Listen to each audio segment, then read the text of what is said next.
പാറിത്തുടങ്ങിയിരിക്കുന്നു. സമയം സന്ധ്യയോടടുക്കുന്നു. പതിവ് പോലെ ജനവാതിലിന്റെ അരികിലുള്ള കസേരയിൽ വന്നിരിക്കുകയായിരുന്നു മനു എന്ന 24 വയസ്സിന്റെ ചെറുപ്പവും ഒറ്റയ്ക്കുള്ള ജീവിതവും മടുപ്പ് അവനെ പലപ്പോഴും ഈ ജനാലയുടെ അരികിൽ എത്തിക്കാറുണ്ട്.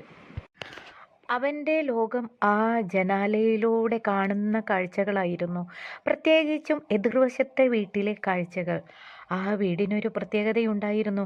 ജോയി ചേട്ടൻ്റെയും ഭാര്യ ലീല ചേച്ചിയുടെയും വീട്. ജോയി ചേട്ടന് വയസ്സ് 55 കഴിഞ്ഞിട്ടുണ്ടാവും. എപ്പോഴും എന്തൊക്കെയോ അസുഖങ്ങളും ക്ഷീണത്തിൻ്റെയും തടവറയിൽ ജീവിക്കുന്ന ഒരു മനുഷ്യൻ.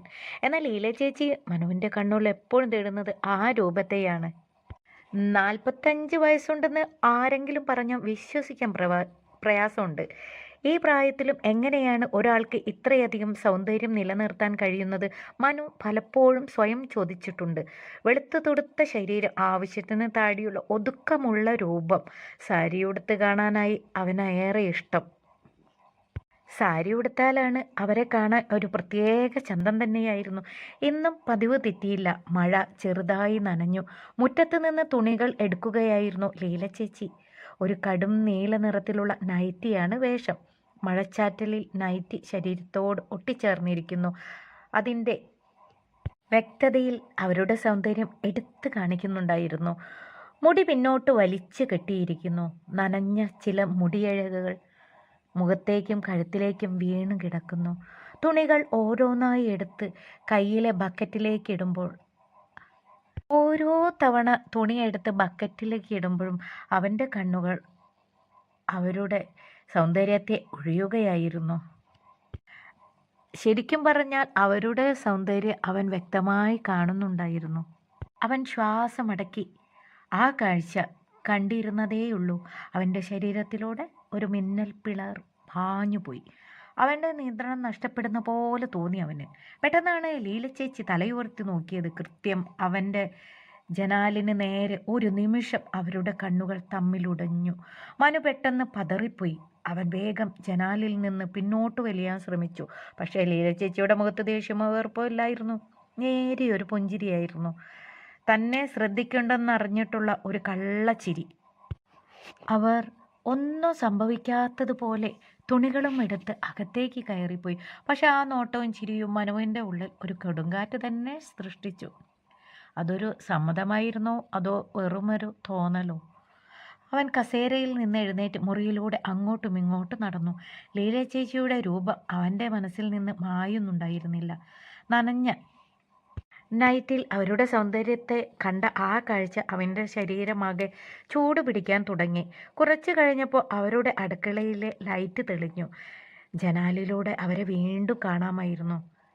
നൈറ്റി ഇപ്പോൾ മാറ്റി ഒരു ഇളം മഞ്ഞ നിറത്തിലുള്ള നൈറ്റിയായിരുന്നു ധരിച്ചിരുന്നത്.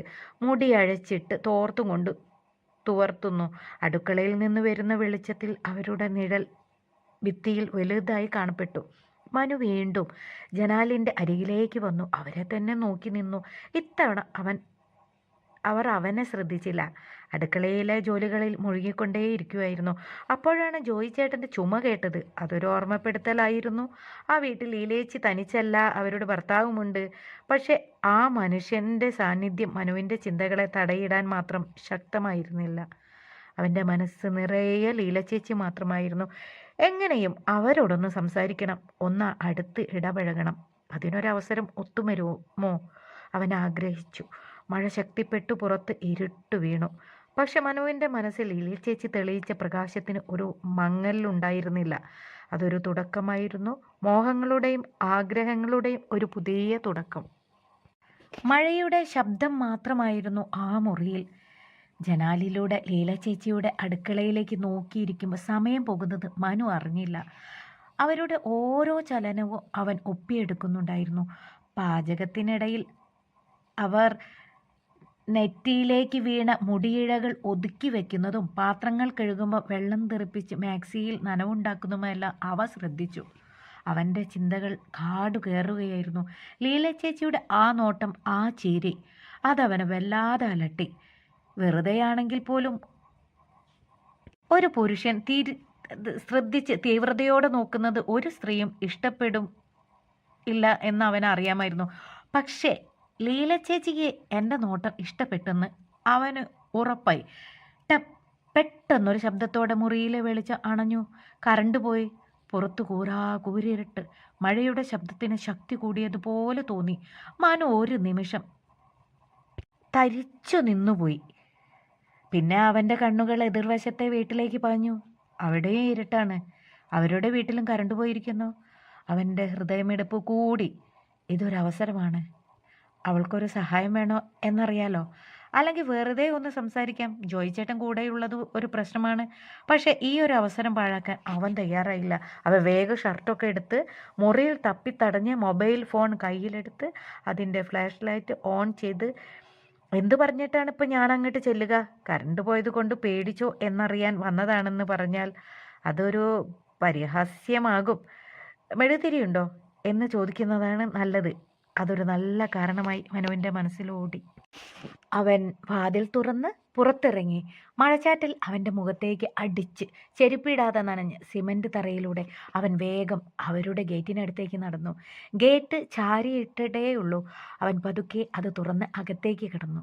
മൊബൈലിൻ്റെ വെളിച്ചം മുറ്റത്തെ നനഞ്ഞ മണ്ണിൽ പരന്നൊഴുകി. അവൻ്റെ ഹൃദയം പടാപടാ ഇടിച്ചു. എന്തു പറയണം, എങ്ങനെ തുടങ്ങണം എന്നൊന്നും ഒരു നിശ്ചയം ഉണ്ടായിരുന്നില്ല. അവൻ വാതിൽപ്പടിക്ക് മുന്നിലെത്തി. വാതിൽ ചെറുതായി തുറന്നു കിടന്നിരുന്നു. അകത്ത് കൂരിരുട്ട്. അകത്ത് നിന്ന് നേരിയ സംസാരം കേൾക്കാം. അത് ജോയി ചേട്ടൻ്റെ ശബ്ദമാണെന്ന് അവൻ തിരിച്ചറിഞ്ഞു. ഈ കറണ്ടിനൊന്നും ഒരു നേരവും കാലവും ഇല്ലേ? എവിടെ നിന്റെ മെഴുകുതിരി? ശബ്ദത്തിൽ ദേഷ്യവും ക്ഷീണവും കലർന്നിരുന്നു. ഞാൻ നോക്കുവാ ജോയി ചേട്ടാ, ഇവിടെ എവിടെയും വെച്ചതാ. ഈ ഇരുട്ടത്തൊന്നും കാണുന്നില്ല. അത് ലീല ചേച്ചിയുടെ ശബ്ദമായിരുന്നു. പരിഭ്രമം നിറഞ്ഞ ശബ്ദത്തിൽ ശാന്തമായ ശബ്ദം. ഇതാണ് ശരിയായ സമയം. മനു ധൈര്യം സംഭരിച്ച് പുറത്തുനിന്ന് വിളിച്ചു. അവൻ്റെ ശബ്ദം ചെറുതായി വിറച്ചിരുന്നു. ലീല ചേച്ചി. അകത്തെ സംസാരം പെട്ടെന്ന് നിന്നു. ഒരു നിമിഷത്തെ നിശബ്ദത. പിന്നെ ഇരുട്ടിൽ നിന്ന് ഒരു രൂപം വാതിൽക്കനടുത്തേക്കെത്തി. ലീല ചേച്ചിയായിരുന്നു അത്. അവരുടെ കയ്യിലൊരു തീപ്പെട്ടി കൊള്ളി ഉരസിൻ്റെ ശബ്ദം കേട്ടു. പിന്നാലെ നേരിയ വെളിച്ചം പരന്നു. ആ വെളിച്ചത്തിൽ അവരുടെ മുഖം തെളിഞ്ഞു. ആരാ? മനുവാണോ? അവരുടെ കണ്ണുകൾ അത്ഭുതം. നീ എന്താ ഈ നേരത്ത്, ഈ മഴയത്ത്? തീപ്പെട്ടിക്കൊള്ളിയുടെ അരണ്ട വെളിച്ചത്തിൽ അവരുടെ മുഖം വല്ലാത്തൊരു ഭംഗിയുള്ളതായി അവന് തോന്നി. നെറ്റിയിലെ വിയർപ്പുത്തുള്ളികൾ പൊടിഞ്ഞിരുന്നു. അവൻ ഒരുവിധം വാക്കുകൾ അടക്കി വെച്ചു. ചേച്ചി, ഇവിടെ കറണ്ടില്ല. വീട്ടിൽ മെഴുകുതിരിയാണെങ്കിൽ ഒരെണ്ണം തീർന്നുപോയി. ഇവിടെ ഒരെണ്ണം കിട്ടുമെന്ന് ചോദിക്കാൻ വന്നതാ. അവൻ പറഞ്ഞു നിർത്തി. അതൊരു നല്ല കാരണമാണെന്ന് അവനും തോന്നി. അവൻ്റെ മറുപടി കേട്ട് ലീല ചേച്ചിയുടെ മുഖത്ത് വീണ്ടും ഒരു കള്ളച്ചിരി വിരിഞ്ഞോ എന്നവനൊരു സംശയം തോന്നി. അയ്യോ, ഞാനും അത് തപ്പുകയായിരുന്നു മോനെ. ഭാഗ്യത്തിന് ഒരെണ്ണം കയ്യിൽ കിട്ടി. അവർ കയ്യിലിരിക്കുന്ന മെഴുകുതിരി കത്തിച്ച് മുറിയിൽ മഞ്ഞ വെളിച്ചം പടർന്നു. നീ അകത്തേക്ക് കയറി വാ. അവനൊന്നും മറുപടി പറയാൻ നിന്നില്ല. ചെരുപ്പില്ലാതെ കാലിലെ ചെളി പുറത്ത് തട്ടിക്കളഞ്ഞ് അവൻ അകത്തേക്ക് കയറി. മെഴുകുതിരിയുടെ വെളിച്ചത്തിൽ അവൻ ആ വീടിൻ്റെ ഉൾവശം ആദ്യമായി കാണുകയായിരുന്നു. വൃത്തിയായി സൂക്ഷിച്ച ഒരു ചെറിയ സ്വീകരണ മുറി. ഒരു കോളിനുള്ള ചാരുകസേരയിൽ ജോയിച്ചേട്ടൻ ഇരിപ്പുണ്ടായിരുന്നു, ഒരു നിഴൽ രൂപം പോലെ. ലീല ചേച്ചി മെഴുകുതിരി ഒരു ചെറിയ ടീപ്പോയിൽ വെച്ചു. ആ വെളിച്ചത്തിൽ അവരുടെ മഞ്ഞ മാക്സി കൂടുതൽ തിളങ്ങുന്നതായി അവന് തോന്നി. നനഞ്ഞ മുടിയിൽ നിന്ന് വെള്ളത്തുള്ളികൾ തോളിലേക്ക് ഇറ്റുവീഴുന്നുണ്ടായിരുന്നു. അവിടെ ഇരുന്നോ, ജോയി ചേട്ടൻ അവനോട് പറഞ്ഞു. ശബ്ദം വളരെ